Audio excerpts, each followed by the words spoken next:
नमस्कार, शुभ संध्या। सब गोटे के स्वागत करी लहर मीडिया पर अपने सबके स्वागत है।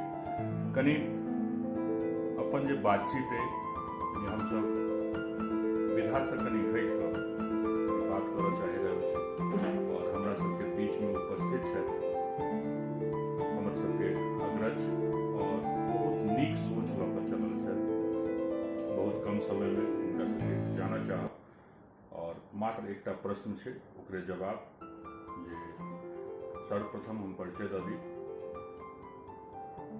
राष्ट्रीय सुरक्षा लऽ कऽ एकटा चैप्टर एकटा संगठन आगा बढ़ल है और ओकर संगठन मंत्री गोलोक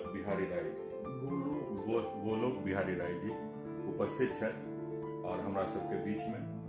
और इनका से मात्र एक प्रश्न ये जे इनकर जे संगठन है वो कोन रूप से काज कर रहल है और की करऽ चाहि रहल है, बस ओकरा बारे में जानकारी लेबऽ के प्रयास करब।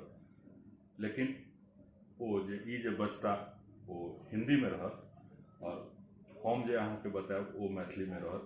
लेकिन सर से हम आग्रह करबन जे मातृभाषा राष्ट्रभाषा है वही में कहत हमरा सबके बताबे जे सर अहाँ की करऽ चाही। सम्भवतः हमर भाषा समझैत हेथिन सर, बुझना जाइत हेतन, लेकिन की संगठन के उद्देश्य है, की करऽ चाहि रहल छथिन और कहिया से, मतलब एक छोट समय में इतिहास, वर्तमान और भविष्य तीनों हमरा सबके बतबैत से आग्रह करऽ चाहे।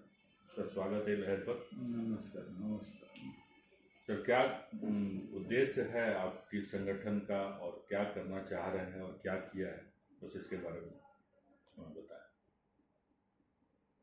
सभी को नमस्कार और श्रीमान झा जी बैठे हुए हैं, इनको मेरा नमस्कार। राष्ट्रीय सुरक्षा जागरण मंच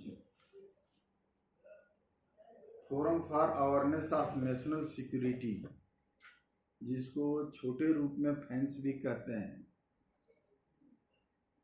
यह देश की राष्ट्रीय सुरक्षा के ऊपर जागरण का काम करता है।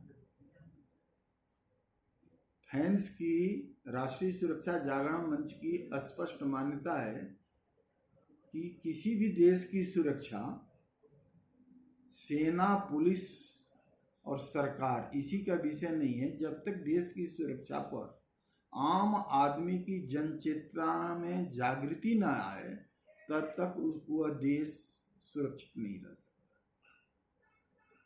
और इसका तो हम भोग पिछले हजारों वर्षों से भोगे भी हैं। इसलिए देश, कोई राजा हार गया, हम गुलाम बन गए। इसलिए देश की सुरक्षा जन चेतना का विषय है और इस पर हर एक आदमी के अंदर, हर एक व्यक्ति के अंदर, हर एक नागरिक के अंदर एक चिंता का विषय बनना चाहिए।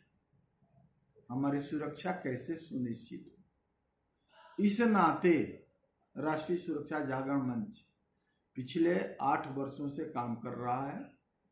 इस छोटी सी अवधि में इसकी कुछ उपलब्धियां भी हैं और आगे देश के सुरक्षा को सुनिश्चित होने के लिए जन सामान्य में, मास में ये अपने विषयों को लेकर जाता है या वहां पर राष्ट्रीय सुरक्षा पर खड़ी होने वाली चुनौतियों के विषय में अध्ययन करता है और करके और फिर इसका निदान क्या है, इसके लिए किस तरह की सक्रियता बरती जाए, इन सारे विषयों पर ये कार्य करता है। सर, जैसा कि जानकारी हमें है कि आप लोग जो है सो देश ही नहीं विदेश में भी अपना कुछ प्रचार प्रसार या वहाँ भी जागृति का कार्य, ऐसा कुछ है क्या? हमारे कार्य के कुछ प्रकल्प हैं जो विभिन्न दिशाओं में, विभिन्न आयामों में हम काम करते हैं। जहाँ देश की आंतरिक स्थिति, आंतरिक सुरक्षा के लेकर जहाँ हम काम करते हैं, माओवाद है, आतंकवाद है, इन विषयों पर काम करते हैं। इनके रोकथाम के लिए, इनके लिए क्या आवश्यकता है, वैसे ही हम सीमा सुरक्षा के ऊपर भी, देश की बाह्य सुरक्षा के लिए भी काम करते हैं, और उसमें हमारी बाह्य सुरक्षा में किस तरह हम सुनिश्चित कर पाएँ, हम वहाँ पर बाह्य सुरक्षा में लगे हुए हमारे देश के जो जवान हैं, वो सारी तकनीकी है, उसको हम कितना बल प्रदान कर पाएँ, इन सारी विधियों के लिए भी काम करते हैं। तीसरी जो है, जो दुनिया में भारत का एक कभी औरा था, हम विश्व गुरु कहलाए, परंतु बाद में हमारी दुर्दशा भी हुई। आज हम फिर उस औरा को जागृत करने के लिए हम विश्व गुरु की संज्ञा को प्राप्त करने के लिए विदेशों के साथ हमारा कैसा संबंध हो, हमारे समीप के पड़ोस के देशों के साथ कैसा संबंध हो, इस विषय पर एक व्यापक दृष्टि रखकर, और हिमालय से लेकर हिंद महासागर तक ऐसे 54 ऐसे देश हैं जिसमें एक लंबे समय से भारत की संस्कृति का संचार हुआ था। आज भी भारत की संस्कृति उन 54 देशों में अपरिचित नहीं है। वहां पर हमारा बहुत पुराना व्यापार, कॉमर्स, ट्रेड रहा। उसके कारण हमारे उन देशों के साथ बहुत ही मधुर नाता रिश्ता है।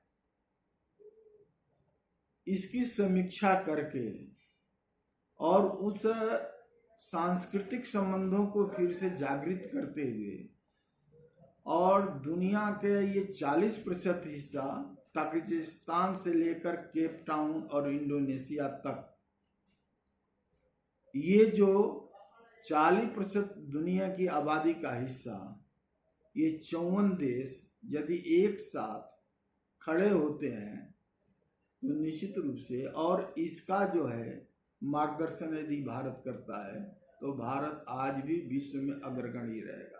और यही परिणाम पिछले कुछ वर्षों से देखा भी जा रहा है कि भारत जो है, जब अपने पड़ोसी देशों से लेकर दुनिया के देशों के साथ अपने पुराने संबंधों को जागृत किया, तो यूक्रेन और रूस के युद्ध में भी दुनिया की बड़ी शक्तियां भारत की मध्यस्थता की अपेक्षा करने लगी। आज तक दुनिया पिछले 100 वर्षों 200 वर्षों से भारत के विषय में इस तरह की संज्ञा, इस तरह की सोच नहीं रखती थी।